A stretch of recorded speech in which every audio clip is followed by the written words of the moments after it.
ప్రాముఖ్యమైన విషయాలు చూస్తాం.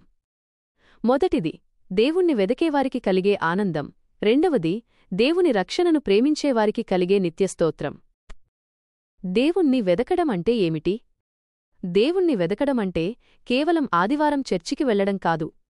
అది మన హృదయం నుండి ఆయనతో సంబంధాన్ని కోరుకోవడం. ఆయన చిత్తమేమిటో తెలుసుకోవాలని, ఆయన వాక్యాన్ని చదవాలని, ఆయనతో ప్రార్థనలో మాట్లాడాలని మనసులో బలమైన కోరిక కలిగి ఉండటమే. దీనికి ఒక మంచి ఉదాహరణ యాకోబు జీవితం. యాకోబు తన అన్నయైన ఏశావుకు భయపడి పారిపోయినప్పుడు ఒంటరిగా ఉన్నాడు. ఆ సమయంలో బేతేలులో ఆయన దేవుణ్ణి కలుసుకున్నాడు. దేవుని వాగ్దానాలను విన్నప్పుడు యాకోబు హృదయం ఆనందంతో నిండిపోయింది. ఆయన నిశ్చయంగా ఈ స్థలమున యెహోవా ఉన్నాడు అని ఆనందంతో చెప్పాడు. ఆ తర్వాత యాకోబు దేవుణ్ణి వెదకడం మానలేదు. ఆయన జీవితాంతం దేవునితో పోరాడుతూ దీవెనలు పొందేంతవరకు ఆయనను విడువలేదు. చివరికి పెనుయేలు అనే స్థలంలో దేవునితో పోరాడి గెలిచి ఇశ్రాయేలు అనే కొత్త పేరును పొందాడు. దేవుణ్ణి వెదకడం వలన ఆయన జీవితం పూర్తిగా మారిపోయింది. దేవుని రక్షణను ప్రేమించడం. రెండవ ప్రాముఖ్యమైన విషయం దేవుని రక్షణను ప్రేమించడం. రక్షణ అంటే మన పాపాల నుండి విమోచన పొందడం. ఇది ఒక విలువైన బహుమతి.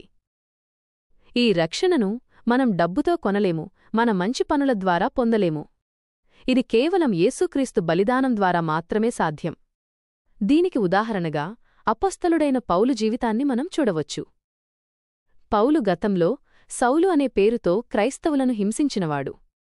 కాని దమస్కు మార్గంలో యేసును కలుసుకున్న తర్వాత ఆయన జీవితం పూర్తిగా మారిపోయింది. ఆయన క్రీస్తు రక్షణను ఎంతగానో ప్రేమించాడు.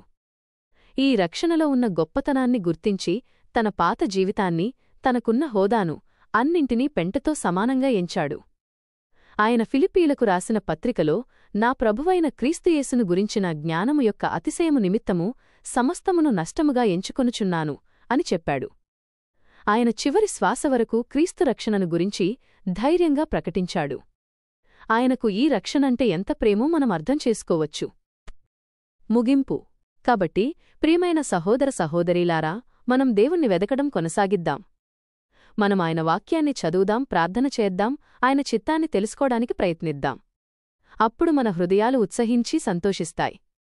అంతేకాకుండా మనకు లభించిన ఈ గొప్ప రక్షణను ఎల్లప్పుడూ ప్రేమించి యెహోవా మహిమపరచబడునుగాక అని నిరంతరం ప్రకటిద్దాం. అప్పుడు మన జీవితాలు దేవుని మహిమను చూసేవిగా ఉంటాయి. దేవుడు ఈ వాక్యాన్ని మన వినికిడిలో దీవించునుగాక. ఆమేన్.